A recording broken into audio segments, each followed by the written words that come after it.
We had a bout of pre-show politics here on the Hockey Buzzcast that we're not going to talk about on air because nobody gives a crap. And because Mike is wrong. as I often am. Peter, you lead off the intros. Hello, Hockey World. Today is Friday, November 17th, 2017. I'm Peter Tessier covering Winnipeg Jets for HockeyBuzz. I'm Russ Cohen from Sportsology. And I'm Michael Agello, and this is the Hockey Buzzcast here on HockeyBuzz.com. A lot of news. Unfortunately, we couldn't do a show yesterday logistically up in Toronto. It was really tough, and a few other things are going on. We're going to endeavor to have shows on a regular basis, but sometimes that stuff happens. But a lot of news over the last couple of days. Start with some suspensions. Now, on Wednesday night, there was a line brawl in the Calgary-Detroit game. And I have to say, this was the weakest 5-minute major spearing call and a game misconduct I have ever seen in my life, where Matthew Tkachuk got a spearing call basically for tapping somebody on the back of the leg. That was the spearing call. They did it just to get him off the ice because they knew he was a professional disturber and he was going to start stuff, but stuff started anyway. And as a part of this, Luke Witkowski and it was Brett Kulik got into a fight. It was off the ice, on the ice, off the ice, and Witkowski was suspended 10 games by the NHL. Tkachuk is facing a phone hearing. I think it's today. But the one that is garnered a lot of attention, Peter and Russ, was the one last night where when I saw the video on Twitter, I thought I was watching the decapitation scene from Braveheart with Radko Gudas and Matthew Perreault. Russ, you were there. What? No, I wasn't. No. Oh, no. Okay, I'm sorry. It was in Winnipeg. It was in Winnipeg. No, that's right. Don't do that, Mike. If I'm going to sneak into Winnipeg and not say hi to Peter, that would be bad. That would be horrible, Russ. I'd be profoundly hurt. I know. I'm not going to do that. Sorry about that. But anyhow, listen, Radko Gudas over the last 2 years has become a very good defenseman. For a while, he was we don't even know if this guy can play the position, to a very good defenseman on a bad team to now like a pretty good defenseman, but he has these Gudas moments where he just loses it. And that's what it looked like there. Like he just completely lost it. And that is why he'll never be like a top 4 defenseman for his career in the league, because you can't afford to have a guy like that because now he's going to get suspended. My guess is because he's got a history, he'll get, probably 3 games. He could get 5 games, I think, but I think somewhere between 3 and 5. And it was awful. Like you just, in this day and age, I'm not going to say you should never see it because, hockey's a frustrating sport and you will see it, but it's just ridiculous. Has Radko Gudas been relegated to Brian Marchment status, Peter? No, he's better. He's better than Marchment. He's better than Marchment. I mean, Marchment was an otherworldly level of dirty. Like a knee specialist. A knee specialist. I mean, that guy, he had something wrong with him. Like Gudas he's clumsy, but he's not. He's if he's malicious, he's doing it in such a way that he masks his maliciousness. Marchment, you could see it coming. You could do, there's here, boom, it was there. No one, I think, when I saw that replay a ton of times, I was talking to people in the rink and I said, no one saw that coming, right? No one saw that coming.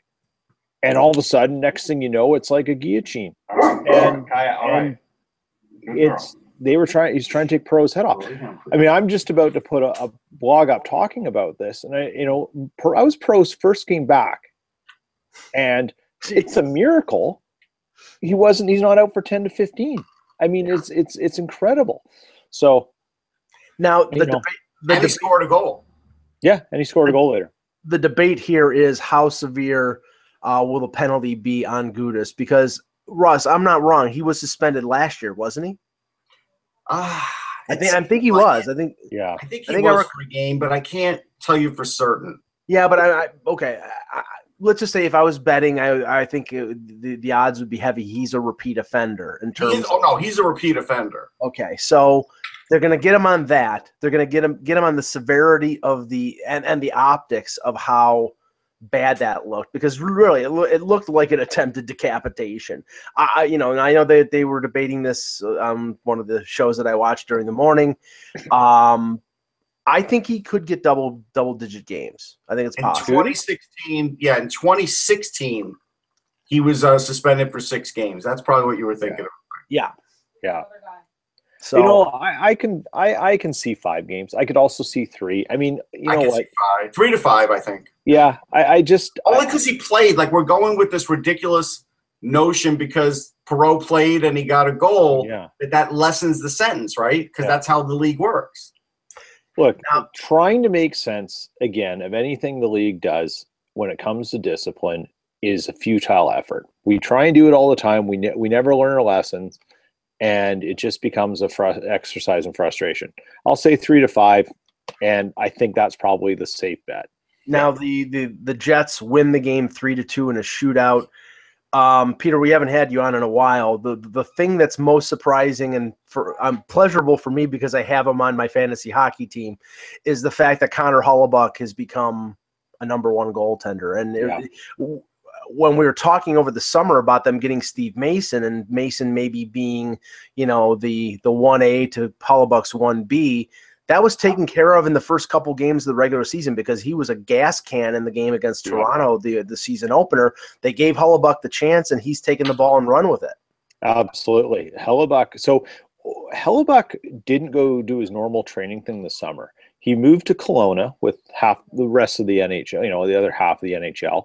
Mm-hmm. He got a new goalie coach, and they worked all summer, all off season in Kelowna together.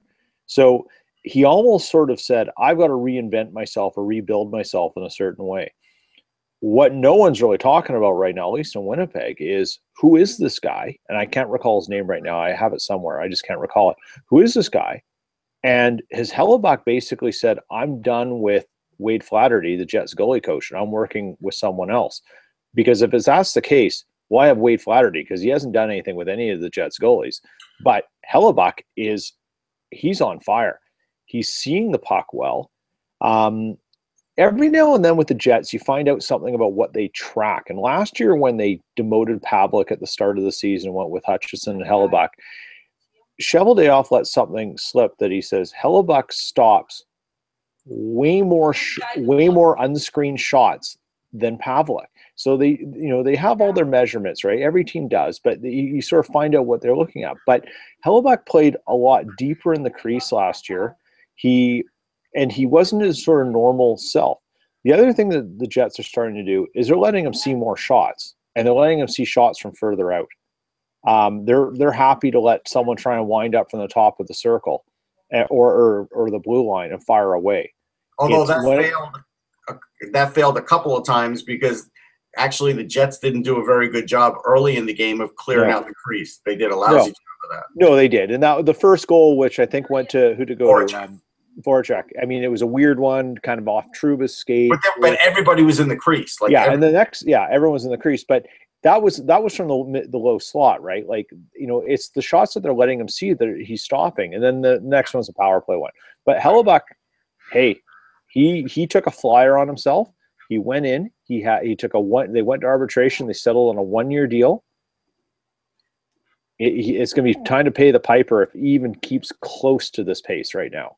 He did a very good bet on himself. Here's the thing with Hellebuyck. I mean, I know that Winnipeg fans were frustrated with him last year. He is, again, only 24, and generally around 24, 25 is when it really starts kicking in for most goalies. So the fact that he has clicked with a coach now and everything's working doesn't shock me, because I always felt like he had the framework to be really good anyhow, and clearly the team did, because they've set everything up for him to be the guy, really. I mean, yes, they brought in Mason to just sort of have an insurance policy, and when Mason failed early, basically the job defaulted right back to Hellebuyck.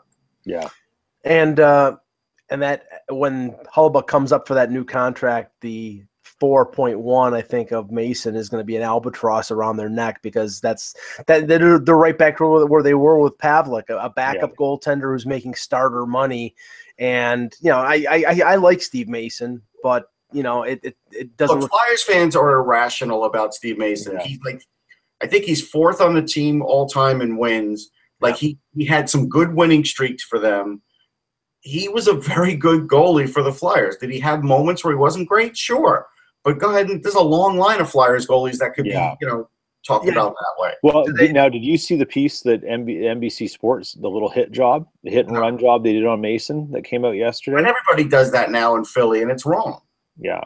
It was very unflattering to him, and I felt, easy to say that when the guy's out of town.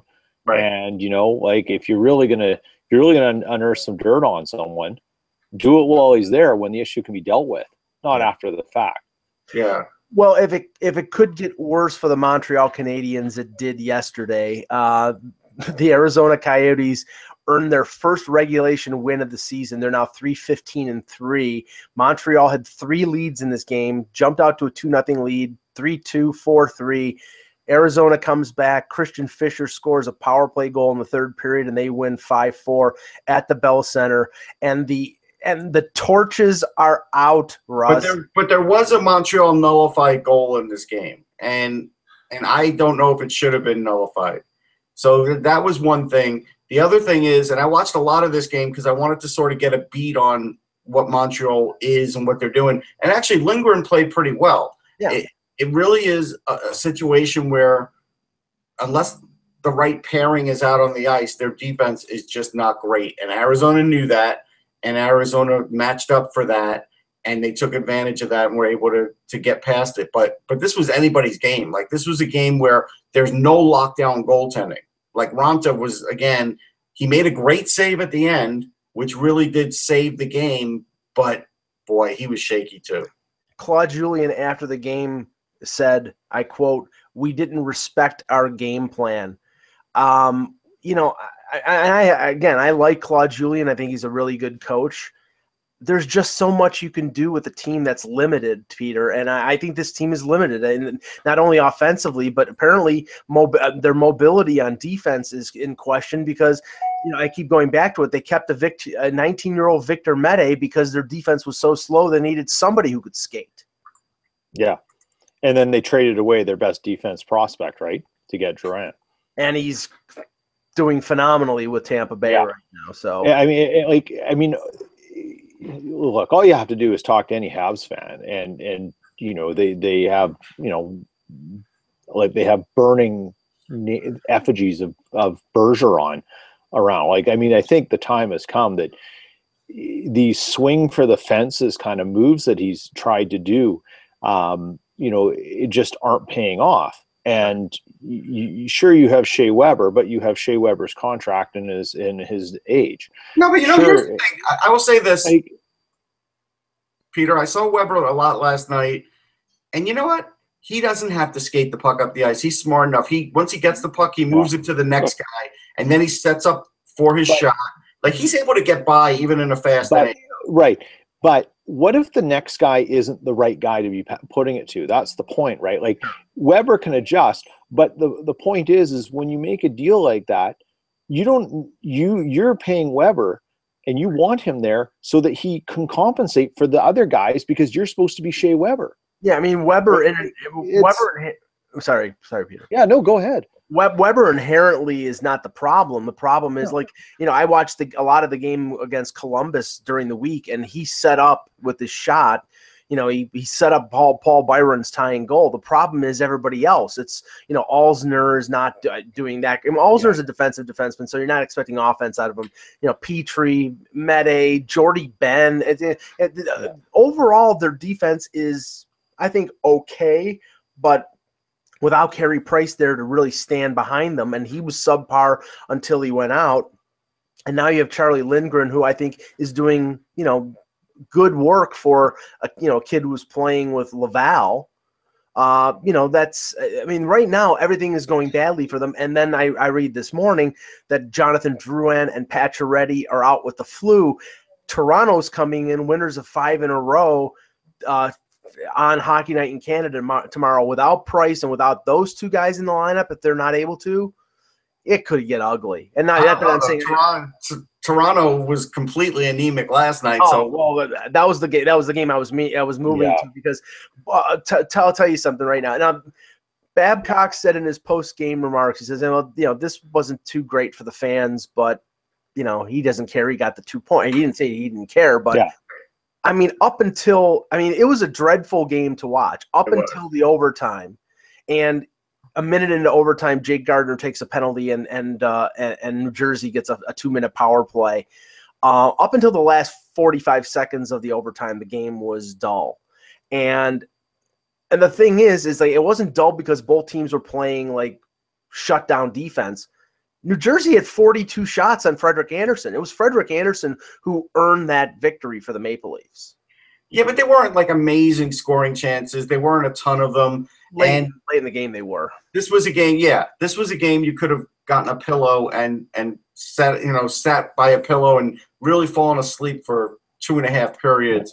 The overtime was good, but here's the thing. New Jersey gave everybody a roadmap against the Leafs now, because it was sort of like here's what I would liken it to. When you play Mortal Kombat, it was like when you play Liu Kang against Liu Kang, and it was like that. It was basically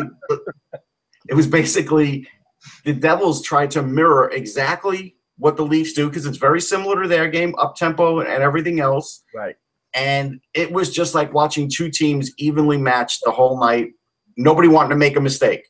Well, the Devils are one of the few teams in the league that can match Toronto's speed. Right. There are two ways to beat Toronto right now. You can do what LA and what I think St. Louis did during their road swing a couple weeks ago, which is just plug up the middle and make it impossible for them to break out. And they did that for the first 2 periods of the game, and then once they're up by big margins, they sat back, and then Toronto was able to go with speed through the zone. Or you can do what Jersey did last night, which is they just stayed with Toronto forwards through the neutral zone and didn't allow one breakout pass whatsoever. And it was dull, but the one thing I would say is they did match them. They did shut down New Jersey, other than late in the game when they had a power play and a couple opportunities. It was a dull game, but I don't think Babcock cares. They've won 5 games in a row, and they've won 4 of them without Austin Matthews in the lineup. And honestly, I don't know many people who would have said they would have won 4 games in a row without Austin Matthews there. Now, Russ, you watched a little bit of the Islanders Carolina. A lot of it. I did watch a lot of it. 6-4 Islanders. They came back with 3 goals in the third period after Carolina had scored 3 goals to take the lead in the second. Matthew Barzal's got 16 points right now. He had a goal and 2 assists. Yeah, he looks good. He was getting a lot of ice time. He really is filled out. I was pointing out that to people a couple of years ago that I felt like he had gotten a lot stronger, and this year he's really there, and it's nice to see. The Nick Leddy got a nice goal. The only thing is there was one goal, and I think it really opened the floodgates, where Darling had it in his glove, completely lined up, and he just went like that, and it went right in the back of the net. And I saw Darling sort of just dip after that. And he's not locking it down enough for Carolina. That's the problem, because they do need him to lock it down, because look, I was watching Justin Falk intently, and he was playing okay, but he doesn't take over a game. And so they don't have anybody on the blue line that takes over a game. And so their blue line, while it's really good with the puck moving and everything else, they still have issues getting the puck out of their zone. And Darling being a positional goalie, like, that's a big deal, because he is going to give up rebounds. He is not going to cover up everything, and that's the thing. And so it's a bad combination right now. Well, there's 2 teams there, Peter, that clearly don't have a definitive number one. We talked about the Islanders with Grice, and Grice didn't look good either. Yeah, with Grice and Halak, and then obviously you have the older Cam Ward and Darling in Carolina. And I understand why Ron Francis took the risk and made the deal for him. Sort of Carolina was in sort of the similar position to what Winnipeg was in during the offseason. Do we have a number one, or do we go out and get a number one? They went out and got somebody who could conceivably be a number one in Mason. Really, that drags down a team in terms of them knowing where they are, is do we have a number one goaltender or not? Well, yeah, Winnipeg, for all intents and purposes, for the last 6 years has struggled to have any kind of consistent goaltending, other than some spurts and starts of it throughout one season. Right. That's just been their Achilles heel. They haven't been able to find it. I mean, goaltending, as we all know, it's a bit of voodoo. You know, it's probably the one contract, like, what is Bergeron thinking right now about the contract extension he gave Carey Price? Like, is he sitting there going, like, panicking? Like, it's such a weird position. And it's probably the one he's worried about that with Price. Well, I know, but I mean, I'm just saying from a voodoo point of view, though. What about Francis and Darling right now? It wasn't like they gave him, well, let's see if you can do it for 2 years. What was his deal? 4. I think it's 4 years. 4 years, I mean, the one thing I'll give Kevin Cheveldayoff a lot of credit for is for these players in that $4 million mark, he's found an interesting way of getting guys to buy in on 2-year deals. He's done it with Stafford. He did it with Jokinen. He's done it with Mason. So it's a liability for 1 year if Hellebuck really comes in and has to play, right? And gets a new deal, and which he will. So, you wonder what's going to happen in Carolina if the same issue happens there, where if Darling falters. But does Carolina need to figure it out right now? I'm not so sure of that. I think they can work with Darling. They've got a young enough team, a lot of talent developing. They can kind of go forward and probably say, okay, it may be disappointing that we're not where we think we should right now, but they're a team trending up. They just have to tweak some things, and maybe that becomes a part of the next step of what they use with their analytics and what they use with their coaching, and realize that something's got to change here to make Darling a more successful keeper for us. Touching on a couple other games, Pittsburgh in a rematch of the Eastern Conference Final last year beat Ottawa 3-1. The Dallas Stars and Tampa Bay Lightning. There was Ben Bishop's return to Tampa Bay, and they were very welcoming in giving him 6 goals on 28 shots. Yeah, Stamkos with 2 goals and 2 as a. I mean, I don't know how anybody doubted, and I'm sort of jabbing a little bit at our friend Eck here. I don't know how anybody could doubt that Tampa Bay was going to bounce back like this, but they're making everybody who doubted them look foolish because they're dominating right now. I mean, they are. I mean, it's just at this point, they're better than anybody else in the league right this moment. They are. Yeah, it's not even close. Yeah, and I think right now the only thing that can derail them, obviously, is what's derailed them the last few years is the health of Stamkos or any other key player. I mean, if he can stay healthy and be a point counterpoint with him and Kucherov, they're in great shape. But I mean, and I think Vasilevsky has pretty much eliminated any doubt that he can be a number one, and they didn't make a mistake trading Bishop last year. Minnesota Wild beat the Predators 6-4. Devin Dubnyk's shutout streak was snapped. I think it was 191 minutes.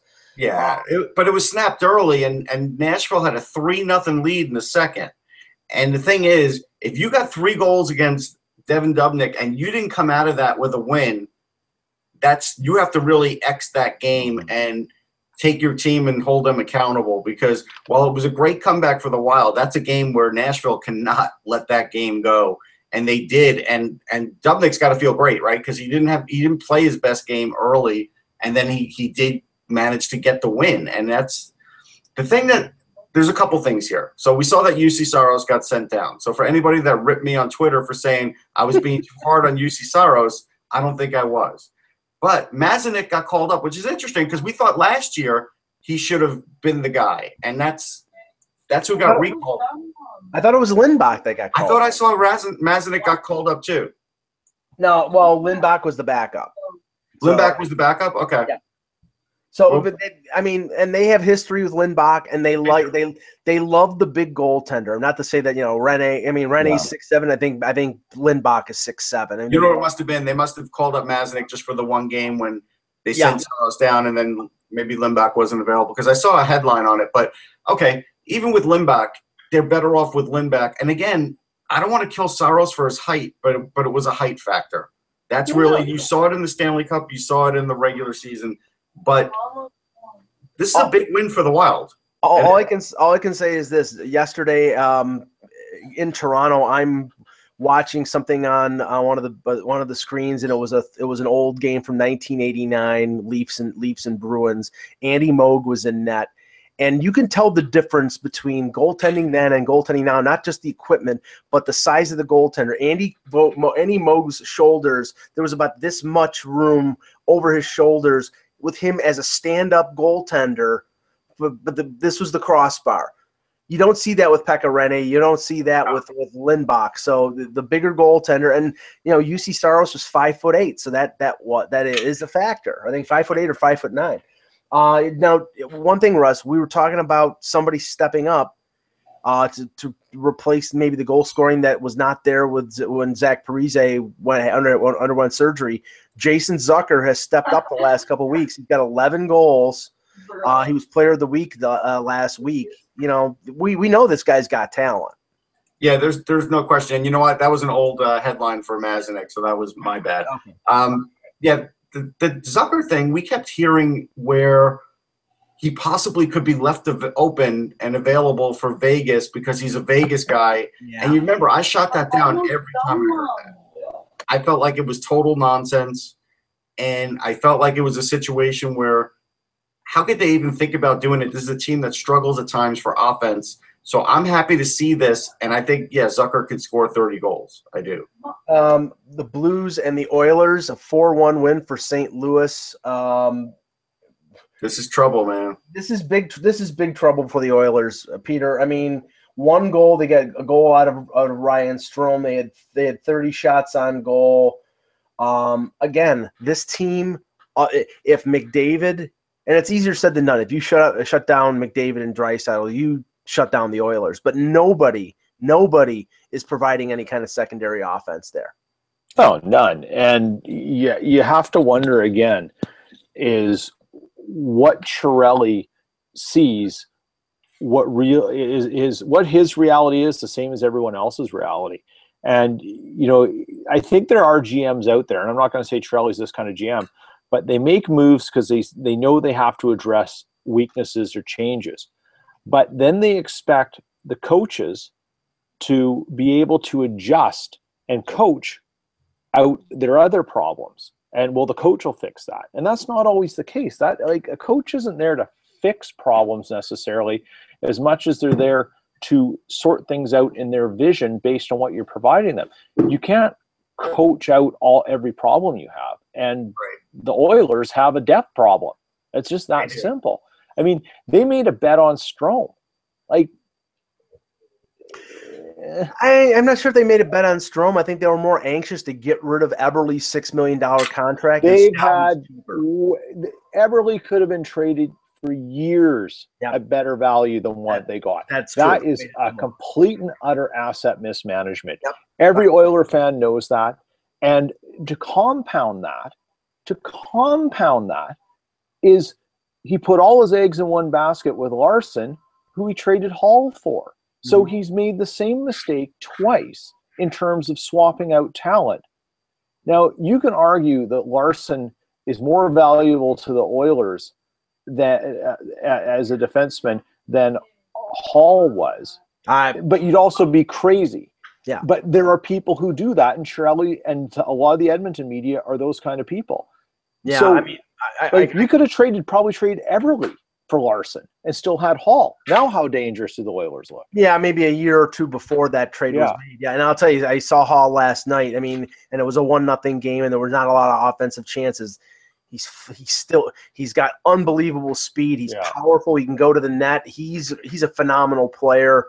And I still, to this day, I understand that Edmonton needed to address their defensive problems. But if you're giving up a number one pick who's a top 10 scorer, you got to get better than a second pairing guy in Adam Larson, who they're going to make a top pairing guy because their defense stinks. But everybody last year, Mike, was like, hey, look at Larson. Look, this is a good trade. Yeah, exactly. Because he had a full healthy year of McDavid. No one knew how to do anything on him because they only saw him for 40 games the first year.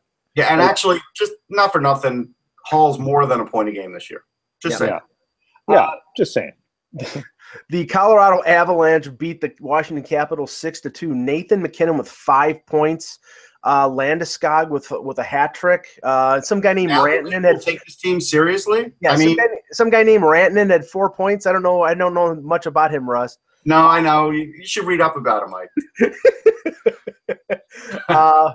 Yeah, no, I mean, I think you have to take this team seriously as long as Varlamov is playing, like an extraterrestrial, yes, which he has been this year. He's playing like he did a few years ago. And they do have a little more defense. Like, look, for all the knocks that Joe Sakic was getting, it seemed like I was one of the only people that said there were some decent moves that he made other than trading Duchesne. And he did have young talent to work with. And now the young talent is starting to come through, and then that's great. I mean, and look, again, Sam Girard has 2 points in 3 games. And for all the people saying that they didn't get an A prospect, they did. They got Sam Girard. Yeah. Yeah, I mean, it's sort of amazing what happens when you take the pressure of a mountain off a team. Yeah. And lo and behold, maybe you got a couple diamonds because of all that pressure. And I'm not saying Colorado's going to turn it around and be some incredible team this season, but it doesn't matter what workplace environment you're in, what industry you're in. When you have pressure, you have exerting forces on you that are weighing on people's minds. And we all know how much sports teams, professional sports teams, put into sports psychology, and it's a lot of time and money. Those things affect stuff. You take that away, you can start thinking about other stuff.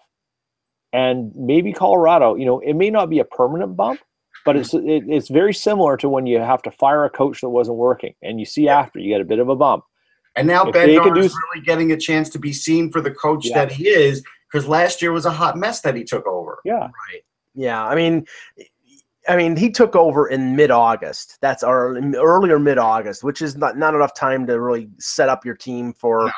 I mean, it is unfair. Couple West Coast games that were just low-scoring affairs. Roberto Luongo with the shutout on San Jose 2-0 for the Panthers. Again, like we said on Wednesday, Russ, the Panthers making the playoffs is basically hopping on the back of Luongo. Right, and if he stays healthy, and if it's James Reimer, who's just not, he's a good backup, but not a number one, they're not doing it.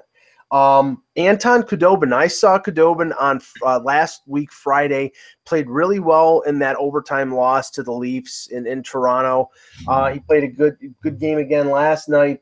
27 saves, beats him and the Bruins beat the LA Kings 2-1. If they get backup goaltending out of Khudobin like that, then I think Boston's chances of making the playoffs are good.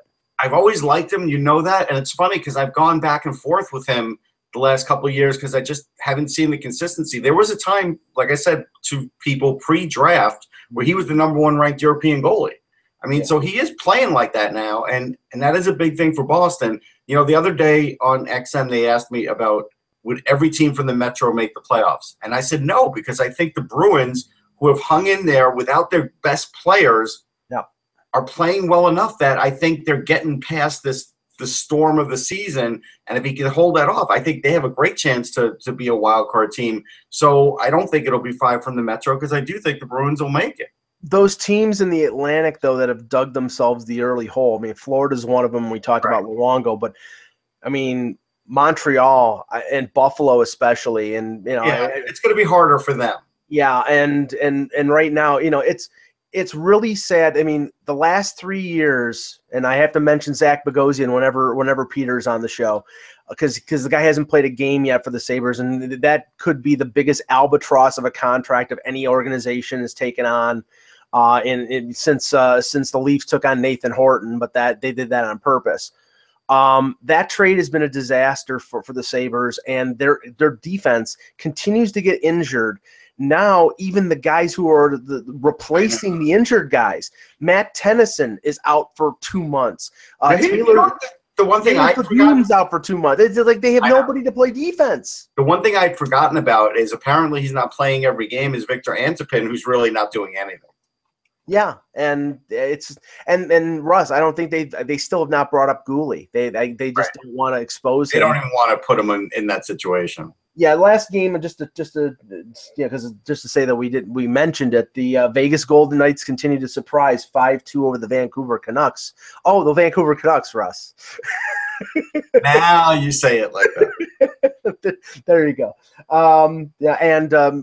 We thought that it might have been Dylan Ferguson's first NHL start, but Lagasse came in or started the game and won the game, so his injury apparently isn't that severe. I don't think they want to put this kid in there, Russ. I don't think they do either. Yeah, and I'm just wondering when the hell Fleury or Subban or Dansk are coming back, because it's been Fleury, I think, is skating now. I think but that's it. Yeah. Okay, I want to get your thoughts on this before you have to go, Peter.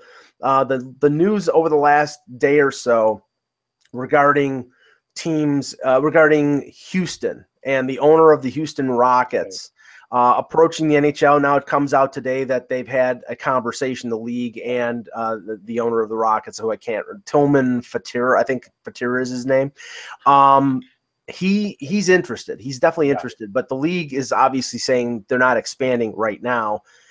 To me, this is a perfect setup to provide leverage for Calgary, which all of a sudden it's getting mentioned, but also here's your way station in case the thing in Arizona just blows up. Yeah, that's two things. This is actually not the first time they've had the conversations. Right. They've gone down with the old ownership of the Rockets before, that owner was not a believer in hockey. Yeah, Les Alexander. He wanted but they'd had talks. They've gone down this. They just found it a sympathetic year. I mean, this is Gary Bettman playbook 101. Mm-hmm. And hey, if you employ Gary Bettman, which the Calgary Flames do, and the Arizona Coyotes, along with 29 other team owners, you let him play this playbook because it works. And he knows it works, and you know it works. And it's only going to make you more money if in the long run. So you let him go with that until someone comes up. I mean, you know what? And you know what? Let's put on the tinfoil hats here for a second. We put it on. Okay. So instead of Daryl Cates flying down and having dinner and being seen at a Mariners game, okay, that was a bad move, Daryl. We can't have you doing it. So Brian and Murray Edwards, you can't go down to Houston and stuff like that. But you know what? You know what's really interesting? There are a lot of direct flights between Calgary and Houston simply because of the oil business. Yeah, I can see that. You know what? You had fans going down there all the time to see him and stuff. This is the perfect leverage moment. It's great. We've all seen it. It's just we're not getting the owners involved now. They're going to take a little page out of how Mark Chipman and the Jets did things, sit behind the scenes, let everyone else do the work, be patient and quiet. We'll get you your funding from the mayor. Don't worry.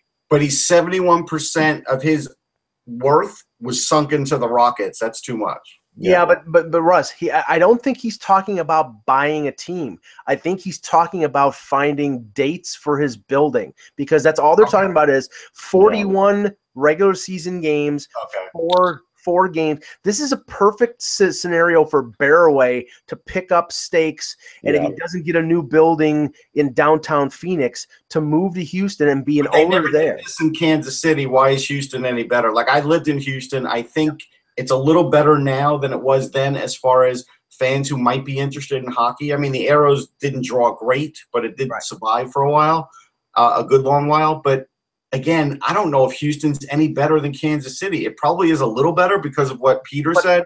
But it's better than Arizona, I mean, based on what's going on the last few years. And this is what what I think the grand plan is, but I have no inside source or anything like that. I think the grand plan is expansion in Seattle once they get the building built, move Arizona to someplace in the West. This would be perfect, or Portland or Kansas City, and then maybe either Carolina or Florida. I mean, how many times do we have to see half-empty buildings on Tuesday nights? You know, when you got the Videotron Center in Quebec City sitting there begging. I know, but it happens a lot in a lot of sports. I mean, look, there's a lot of empty seats in Major League Baseball too. Sure. A lot.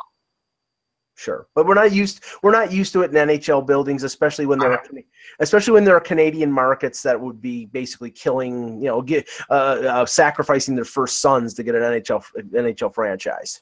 No, that's fair. I mean, I think this is interesting chatter, but I don't think it's really going to mean anything, and I don't think it's going to move the needle in Calgary. I think Calgary's government is set, and I don't think they're doing anything.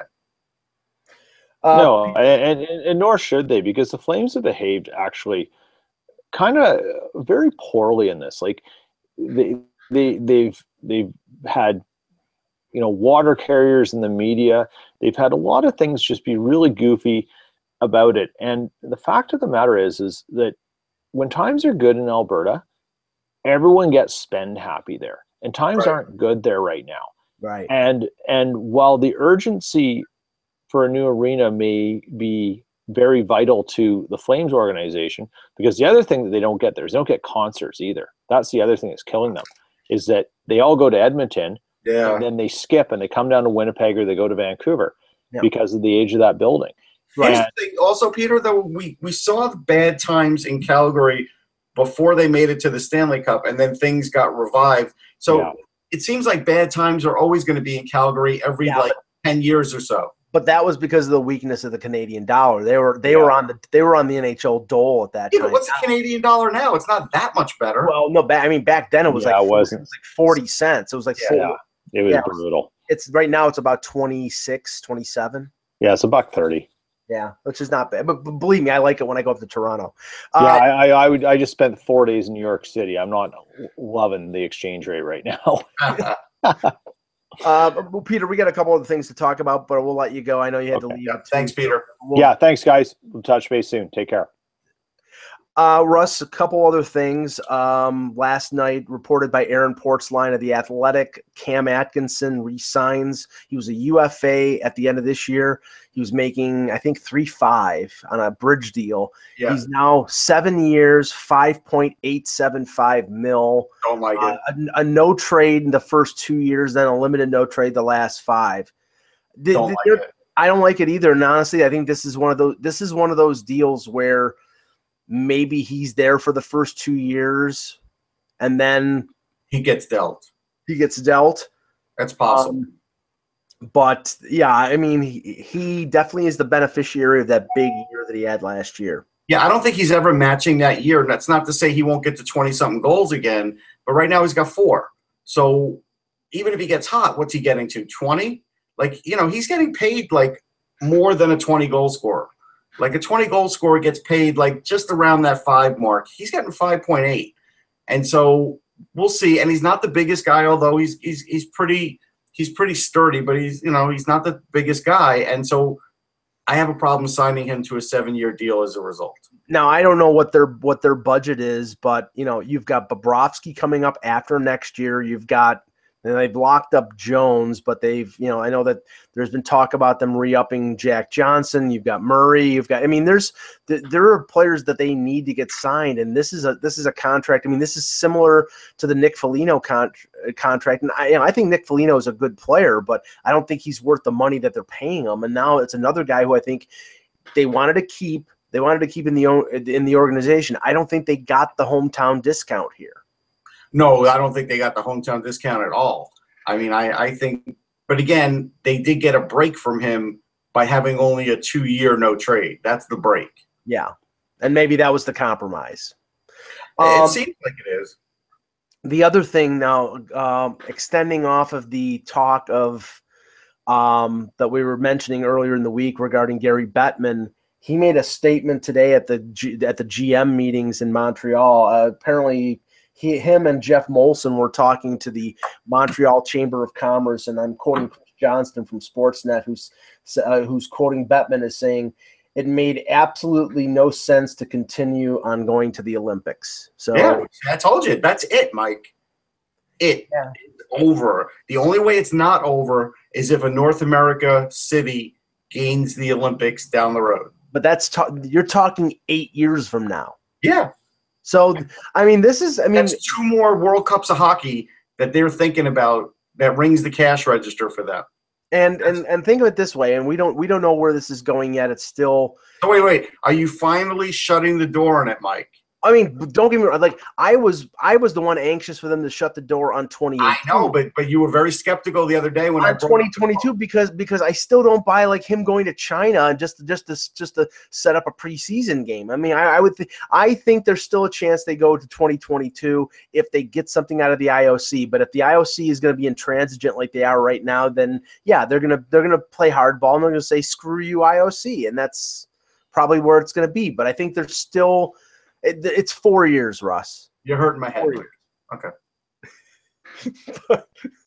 but the other thing is that with WADA, the World Anti-Doping, coming out regarding the Russians, and the Russians' response being that nobody, including Canadians and Americans and Swedes and whoever playing in the KHL, will be released to go to the Olympics if they don't. Because I think that Putin is using the KHL. Now, is this only the Russian hockey players, or is it all of Russia for the entire? They're talking Team Russia, the entire Team. That's Russia. What I thought. Yeah, that's a pretty big deal. I mean, when was the last time Team Russia didn't show up for everything? 84 because they boycotted. Yep, 80 in response to 80. In response to the U.S. boycotting in 80. So that's a lot. I mean, this is a pretty big deal, and the Winter Olympics to them means a lot. Yeah. And to the people. It does. And I mean, across the board, I mean, you're talking not only hockey, but, ice dancing and figure skating. And, I'm not sure if Russia's big in skiing, but I know they're big in figure skating and some of those, artistic events. So, yeah, but they don't ski in Sochi. I know that. Think of this. I think I can't remember who said this, but of the Team Canada that was at that Karjala Cup, which is the sort of the tune-up for the Olympics. Yeah. 16 of the players that were Canadian were from the KHL. Where is Canada going to get their players? I don't know. If they can't use those KHL players, if they can't use Ben Scrivens and Matt Fratton and Brandon Kozin and every other ex. I mean, even if we're using a lot of our Olympic guys as college guys, even if that's going to be the case, where originally they didn't want to use too many, at the end of the day, if Russia doesn't go, and these are the guys that we have to choose from, this gold medal is not going to be matched up against gold medals of the past. You just can't. Well, that's true, but okay, I'm thinking logistically right now how USA Hockey and Hockey Canada are going to respond if they're limited to not being able to play these veterans. I mean, you have these. What do you mean? How are they going to respond? They're just going to say, "Okay, we'll get other guys." Like, what? Right, but I mean, I'm saying from where? I mean, are we going to see Sam Steele and? No, you can't see Sam Steele, but you're going to. Because why not? I mean, this is an emergent situation here. I'm starting to think that you're going to see basically the Team Canada that you see in Buffalo for the World Junior, about half of that team being in the Olympics. I don't know. I mean, maybe I'll be surprised if David Branch lets all these guys go because it'll hurt his league. Yeah, but it's 2 weeks, and it's not during their playoffs. And the thing is, it's I mean, with the U.S., you could see more college players. Yes. And when does the Frozen Four start? March, late March. And also look. I mean, I looked it up with somebody, and for Harvard, like for them to lose players like Adam Fox and Ryan Donato, I think they're going to miss 4 games. That's 4 out of 32. It's not horrible, but double that if it's the Olympics. Yeah. No. For the Olympics, they'll miss like 4 because they have. Remember, they all play on weekends. Well, okay, that's right. It was like 4 or 5, right? And so it wasn't horrible. But if you're talking about Canadian Hockey League guys, they're going to miss quite a few games because they play a lot more frequently.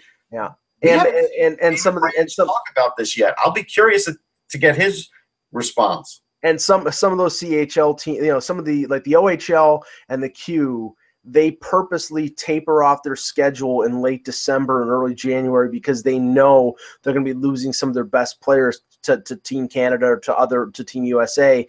You see like maybe they play 2-3 times on the weekend. They'll play twice, or they'll play once. So they know that they're going to be without their star players. It's tougher to draw crowds, so I think they lighten up their schedule. But they've already set their schedule for mid-February, and that's going down the stretch of the But season. if, let's say, the U.S. team is the World Junior team and Steve Moses, like, people are already going to watch the World Juniors, and they're going to be a little bored with the Olympics then.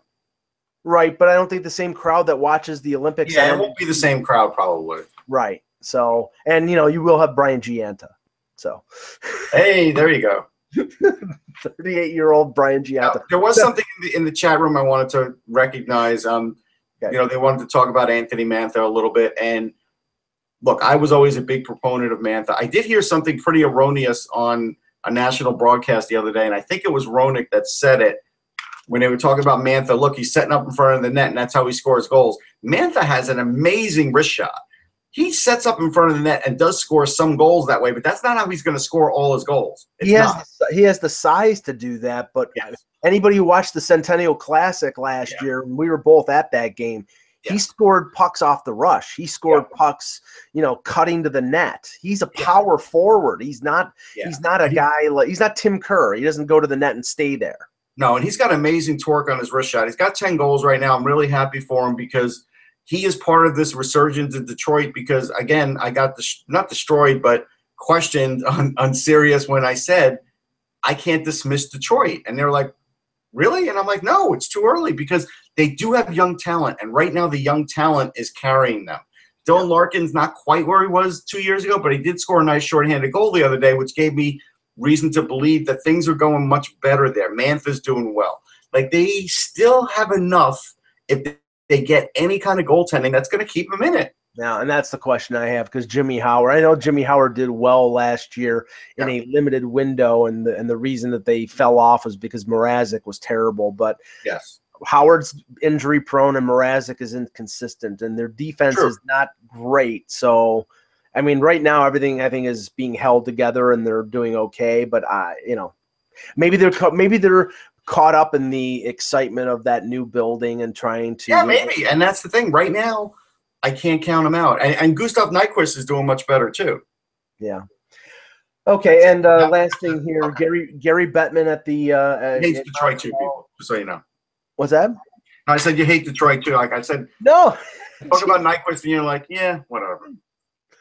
Gary Bettman declined to confirm that he met with the Houston Rockets owner, but I think the Houston Rockets owner said he met with the NHL. Yeah. So, that's the one thing though. That's with the NHL. It's like keep your mouth shut. It's like let them do the talking. Let them be. If this guy talks out of school. Yeah, the guy from Blackberry learned his lesson the hard way on that one. Yeah, Jim Balsillie. The NHL loved him. Okay, good show. We will be back on Monday, hopefully. I will be up in Toronto, so we may have to move around the time again, but we'll get that stuff. We appreciate everybody sort of jostling around with us here while there are things going on, and we're doing our best. Yes. For Russ Cohen, I'm Michael Agello. Thanks for watching, and remember, without the buzz, it's just hockey.